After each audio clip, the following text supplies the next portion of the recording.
Praise the Lord. தேவனுக்கு மகிமை உண்டாவதாக. ஆண்டவரும் இரட்சகருமாயிருக்கிற இயேசு கிறிஸ்துவின் இணையற்ற நாமத்தினாலே இந்த கால வேளையில் உங்கள் யாவரையும் நான் வாழ்த்துகிறேன். இந்த நாளுக்கான தேவனுடைய வார்த்தை எரோமியா எழுதின தீர்க்கதரிசன புஸ்தகம் 20வது அதிகாரம் 11வது வசனம்.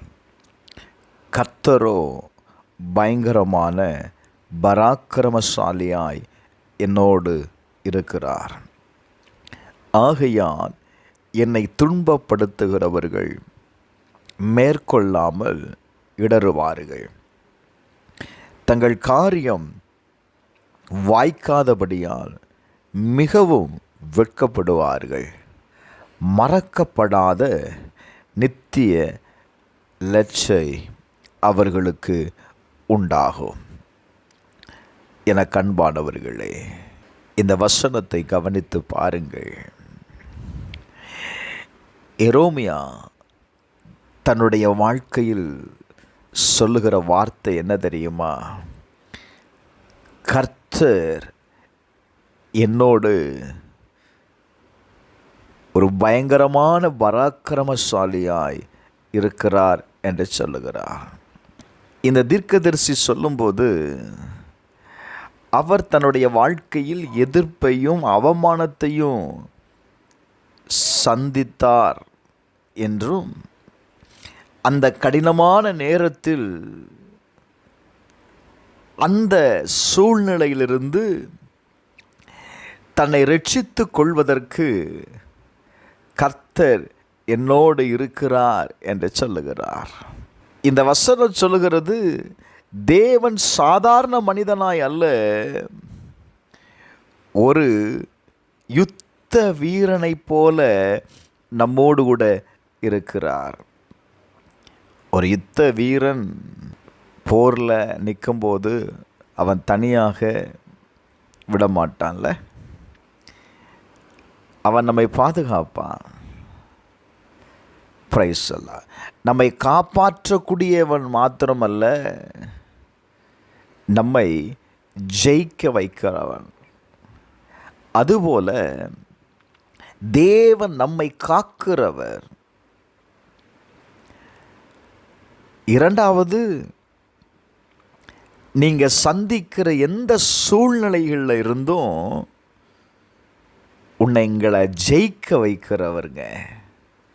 வேதம் சொல்லுகிறது, என்னை துன்பப்படுத்துகிறவர்கள் மேற்கொள்ளலை, அவர்கள் விழுந்து போய் விட்டார்கள்.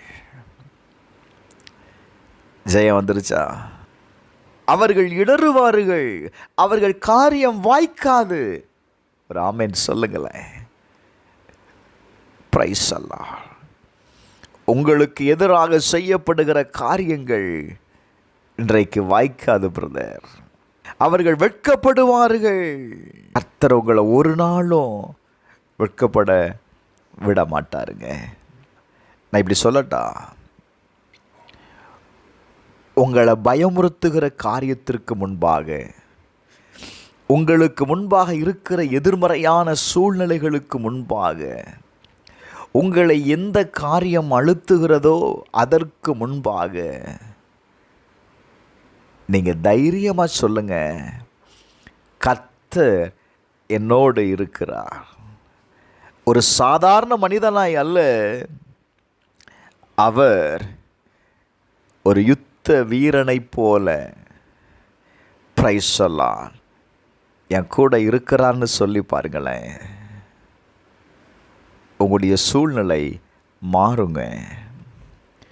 உங்கள் உள்ளத்திற்கு ஒரு பெரிய சமாதானம் வருகிறத நீங்கள் காண்பீங்க. எனக்கு அன்பானவர்களே, தைரியமாக சொல்லுங்க, கர்த்தர் என்னோடு இருக்கிறார். ஒரு பலமான போர் வீரனை போல இருக்கிறார்.